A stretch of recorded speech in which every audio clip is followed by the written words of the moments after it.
the math this morning. Because we didn't believe it when we I didn't read believe it. They wrote these words here, and I'm like, that can't be true. But it is true.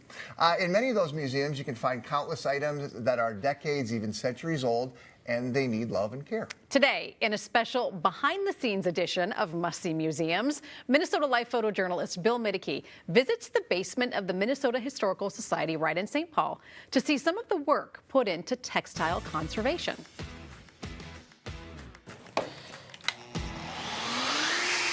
You think there's nothing on here, and then you do an area, and you're like, oh,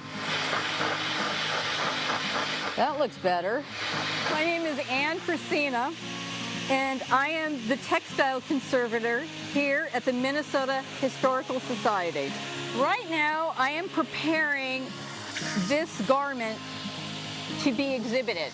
It needs to be first assessed for its condition, cleaned, and then dressed on an appropriate mannequin.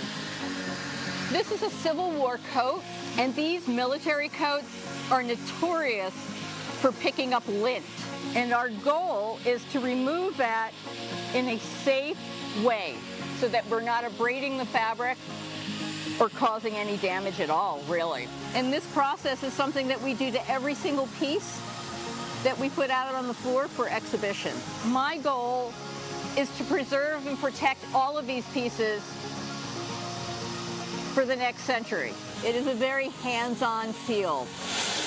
What I'm doing is surface cleaning it, condition assessment as well. Can it be exhibited? Are there any condition issues?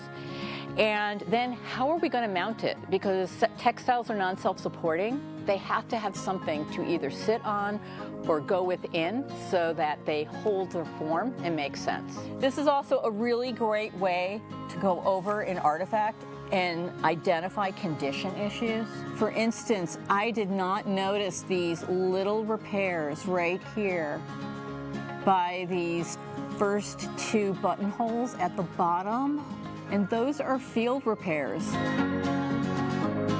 We're in the Our Home exhibit at the Minnesota Historical Society, and it's a beautiful exhibit filled with incredible pieces. This is one of them. It's a bandolier bag. It's a later one. It's from the later 19th century. These floral motifs look like, especially on the strap, they look like they're actually moving. They're so incredible. My goal as the textile conservator was to create a mount that would present it to the community and yet look invisible. And in this field, it's really important that you have a love for what you're doing. I always want my footprint on these items to be as small as possible. Each piece is singular and cannot be replaced. We have the pleasure of having Ann with us here this morning. It's nice to meet you.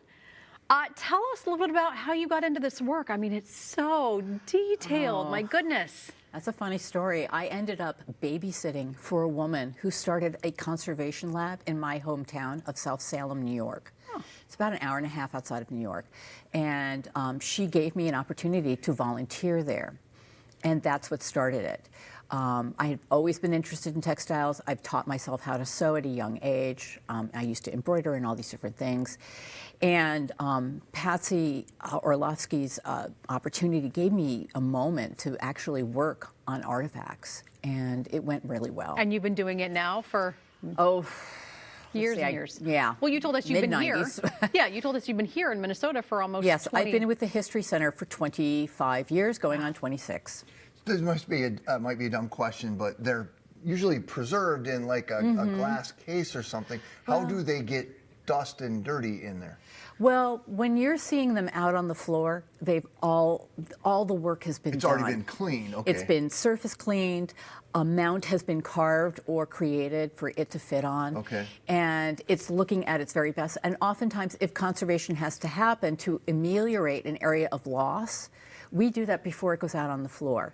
Once it goes out on the floor and it's in a case, then we're not going to have to worry about dust settling on it. And that's why we use the cases. It's that atmospheric pollutants. Yeah. Once they settle, they can sometimes bond with the fibers, and you've got an area that has to be cleaned in some way, either surface with a vacuum or with a soot sponge or wet cleaned. And you were using like that machine was like a little vacuum, like a little microscopic. So we have a vacuum with a rheostat on it, so I can turn the suction level down to a very low level, and then I just attach onto it the computer cleaning system that people use. Those little vacuums. Yeah. That's what we use. It's a super simple system, but it allows us to vacuum an area in a step-by-step, row-by-row manner, so that we know we're cleaning it front to back, side to side, equally. And then it's also a way to just examine the piece. Yeah. And then also we have like a small head, so we're not dragging it. It's all very carefully placed so as not to abrade the fibers. Makes sense. This is fascinating to me. There are certain things you're not taking off, like, for example, the Civil War jacket. Yes. Like, it's like if there's blood on there or mud or something like that. Yeah, so there were field repairs on the jacket that was presented earlier. And those field repairs really document the history of use, how it was utilized, how it was repaired, and how it was used. So those repairs, we would never take those out. That really documents its history. What we might take out is if somebody tacked it up to a wall and made a big hole in it, that's the kind of repairs that we want to make. But we don't want to change the history of use so that we understand what the piece was used, how it was utilized, and how we can gain information from that experience. Do you ever think about it? As I was watching the piece, I was taken aback by the fact that someone wore this, right, in battle. And it just kind of took me to that moment of like, you're holding this piece of history. You're working on this piece of history that someone lived in, perhaps died in. And here we are all these years later, and we do have shirts like that from the Civil War that have bloodstains on them. And it's really important to understand that there's some dirt you remove and some dirt you don't. When a stain documents like a blood stain on a flag, that's not something you're going to remove. That's a piece of sacred dirt. So military items have their own special kind of, platform as to how we make that decision. Whereas if it's on a dress, it may document something else with like a stain from lemonade or something like that. We often have these brown stains, and they're usually from sugary drinks. And sometimes we will remove those because that's not really identifying that's not part of the history of the piece. Well, Ann, this has been real fascinating, so thanks for stopping by, and nice to meet you. Good to meet you both. Thank you for giving me this opportunity. Good luck in your next 30 years. Yes, another 30 years. All right, the items that'll be shown in the story there that you just saw will be on display at the Minnesota History Center in St. Paul or Historic Fort Snelling. So for more information about the Historical Society, we'll have a link for you on minnesotalive.com. Hey, we are always looking for your suggestions, too, on where we should go for our next must-see museum. You can email us your submissions, minnesotalive@kstp.com. It is a big week for hockey fans in Minnesota. The boys' state hockey tournament begins on Wednesday. Chris Long is here to share some underdog teams to keep an eye on this year. Well, haven't we come back?